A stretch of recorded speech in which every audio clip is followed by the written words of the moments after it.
එංග කියන්නේ කොහෙද? හරි? කොහෙද? right?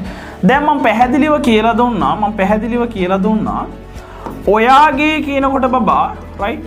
ඔයාගේ කියනකොට භාවිතා කරනවා right?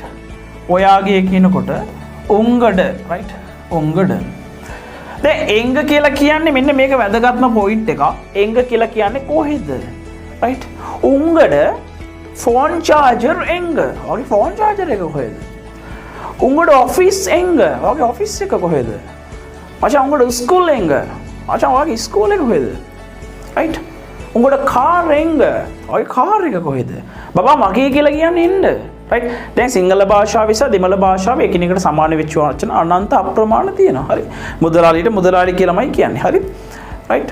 සීනි වලට සීනිමයි. සෙරෙප්පුවට සෙරෙප්පු කියලා කියනවා. හරි? දැන් ඔයා හිතන්න right? අම්මා right? අම්මට දෙමළ භාෂාවෙන් අම්මමයි කියන්නේ සිංහල භාෂාවනුත් අම්මා කියලා තමයි කියන්නේ. මුස්ලිම් අය නම් කියන්නේ උම්මා කියලා right?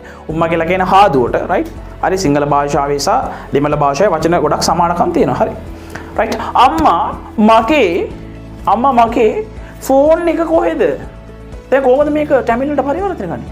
පැටියෝ මගේ කියලා කියන්නේ එන්න. අම්මට අම්මමයි කියන්නේ. අම්මා එන්න ෆෝන් right? දැන් සිංහල කතා කරනකොටත් ෆෝන් කියන එක භාවිතා කරනනේ. අම්මා මගේ ජංගම දුරකථනය දැක්කද? අහන්නේ නැහැ නේ right? මොන මොකලක් අස්සේ දැම්මත් දන්නේ නැහැ. එහෙම කියන්නේ නැහැ. හරි? ෆෝන් කියලා කියන්නේ.